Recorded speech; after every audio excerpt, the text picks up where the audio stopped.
This cat didn't fall asleep and dream badly. It didn't slip on a wet floor. It wasn't clumsy. This cat's brain, at a molecular level, was being eaten alive. Not by bacteria, not by a virus you've ever heard of, by a protein, a misfolded protein. And by the time any symptom appeared, the damage had already been happening for years. I'm a veterinarian. I've seen cats come in with seizures, with tumors, with strokes, but the disease I'm about to describe to you is unlike anything else in feline medicine. It has no cure, no reliable early test, no treatment. And by the time you notice something is wrong with your cat, it's already too late. This is Feline Spongiform Encephalopathy. And the story of how it happened is one of the most terrifying and preventable catastrophes in the history of veterinary medicine. Before we get into the horror story, you need to understand the villain. And the villain here is not a creature. It's not even alive. It's a protein that has gone rogue. Every mammal, including your cat, including you, has a protein in the brain called the prion protein. Under normal conditions, it folds into a specific shape and performs its job, involved in neuronal development, self-survival, normal function. But occasionally, through infection, through a catastrophic chain reaction, this protein misfolds. It warps into a different shape. And here's what makes this terrifying.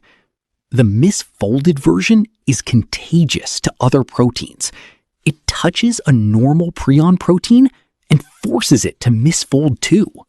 It spreads, protein by protein, silently, for years.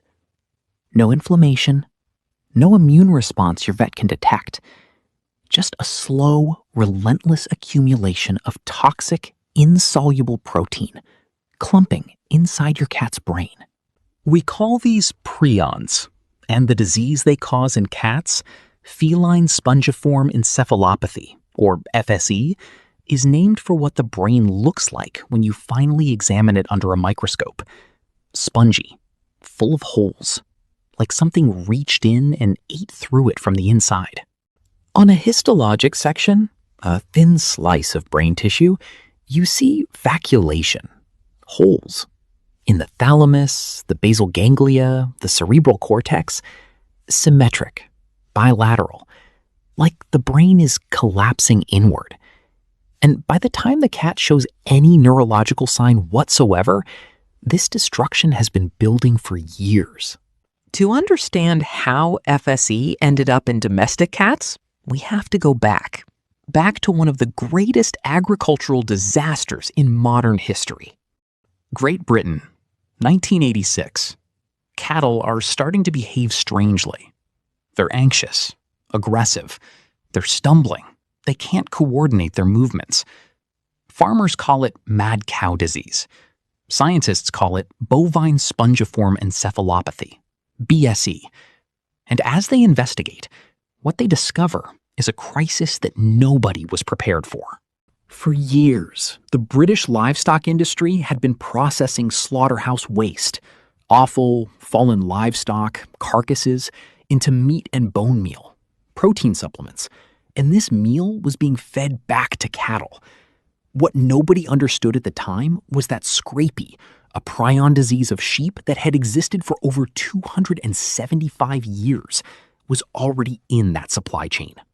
And the rendering process, the way they processed these carcasses, had changed. Temperatures dropped, procedures shifted, and prions are extraordinarily resistant. Heat doesn't kill them, formalin doesn't kill them, radiation doesn't kill them. So the infectious agent survived the rendering process, entered the cattle feed supply, and spread fast. By the time the BSE outbreak was understood and controlled, over 180,000 cattle had been confirmed infected. Millions of animals were slaughtered as a precaution. And the cattle with BSE, they were being processed too, recycled into the same food chain, amplifying the contamination for years before anyone knew it. And then, because nature doesn't respect species boundaries when you feed one animal to another, it jumped. First to humans, then to other species, including cats. Feline Spongiform Encephalopathy was first identified in 1990. The peak years were the early to mid-1990s. Approximately 90 cases were confirmed in domestic cats in the UK by 2004. But cases were also found in Norway, Northern Ireland, Liechtenstein, Switzerland, and Italy. And beyond domestic cats, lions, tigers, cheetahs, and pumas in captivity who were fed bovine tissue developed the same disease. A cheetah, a tiger, infected by the same prion, because they were fed contaminated beef. This is what happens when we break the natural rules of what animals eat and don't respect the consequences. Now, and this is the part that matters most if you're a cat owner. Let me walk you through what FSE actually looks like, what you would see, what would bring you into a veterinary clinic. The disease only manifests in adult cats. The peak incidence was at around 5 years of age. And remember, by the time signs appear, the prion destruction has been happening silently for years. The first thing owners notice is behavioral change. And this is easy to dismiss. Your cat seems more anxious than usual, more fearful, startles at small sounds, hides more, becomes unpredictably aggressive. You might think stress, a change in the home, a new cat in the neighborhood. Then come the movement abnormalities, ataxia, an unsteady, uncoordinated gait. Your cat walks like it's slightly drunk. And then, and this one is specific, inaccurate landing when jumping. Your cat leaps for a surface it's jumped to 1,000 times before and misses, or lands and stumbles. Hypersensitivity to touch. Your cat flinches or reacts strongly to being petted, not from pain, but from a sensory processing disruption happening inside the brain. There is no focal neurological sign. This is not a stroke where one side is affected. This is diffuse. It's everywhere. Because the damage is throughout the thalamus, the cortex, the basal ganglia, the deep integrating centers of the brain. And once these signs begin, the disease is progressive and fatal every single time. FSE has a 100% fatality rate. There is no recovery, no remission, no plateau. Here's where it gets even harder for a clinician. How do you diagnose this? In a living cat, it is extremely difficult. There are no typical laboratory findings. A standard blood panel tells you nothing specific. Neurological examination will reveal the deficits, the ataxia, the altered behavior, the hypersensitivity, but none of these are unique to FSE. Inflammatory brain diseases, toxins, other neurodegenerative conditions can look similar.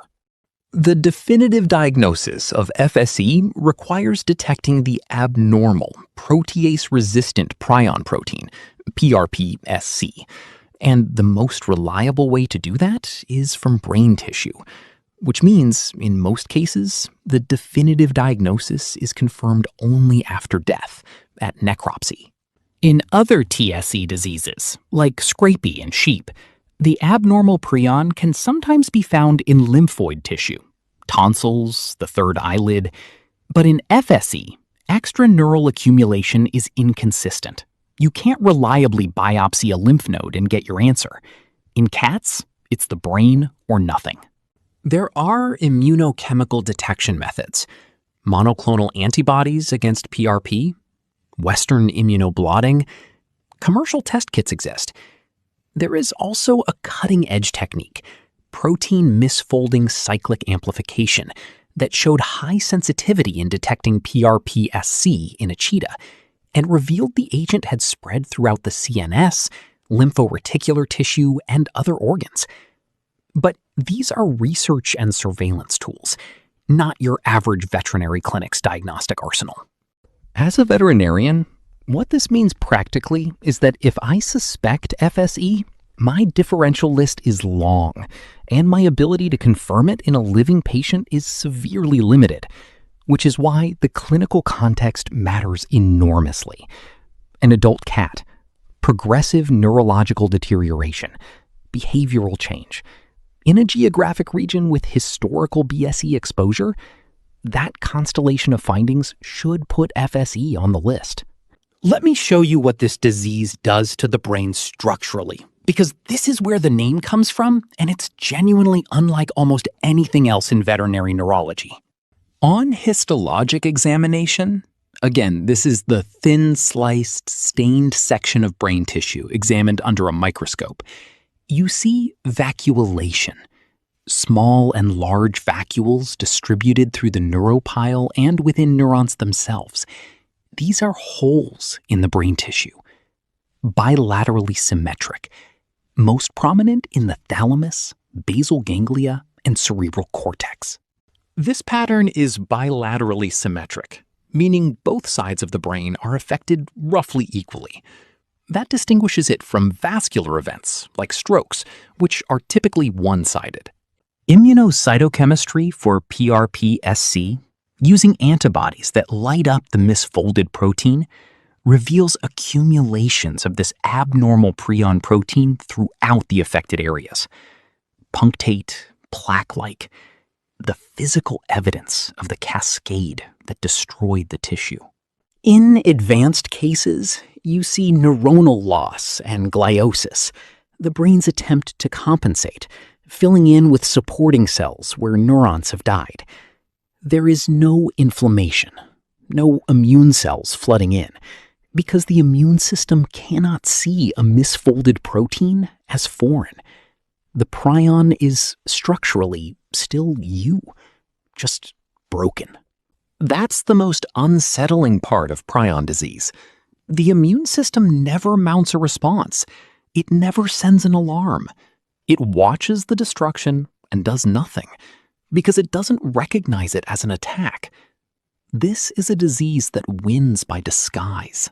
I want to address something you are probably already thinking about. If this prion jumped from sheep to cattle, and from cattle to cats, what about humans? During the BSE outbreak in Britain, a new variant of Creutzfeldt-Jakob disease emerged in humans, variant CJD. Unlike classical CJD, which is sporadic and predominantly affects older adults, variant CJD targeted primarily young adults, and it was based on all available strain typing evidence caused by consuming BSE-contaminated beef products. Approximately 160 cases of variant CJD were confirmed globally by the end of 2010. The epidemic has since wound down because the source, BSE-contaminated beef, was identified and removed from the food supply. But the cases that occurred are a sobering reminder that prions do not respect species barriers when we give them the opportunity. The same prion that killed cats in Britain also killed people. That is not speculation. That is strain typing data. And it is why the preventative measures that ended BSE, and with it FSE, were among the most important public health interventions of the 20th century. Let me be straightforward with you. There is no cure for FSE. There's no treatment. If a cat develops this disease, the disease is fatal. The most compassionate option when the quality of life deteriorates is euthanasia. Many compounds have been studied for TSEs generally.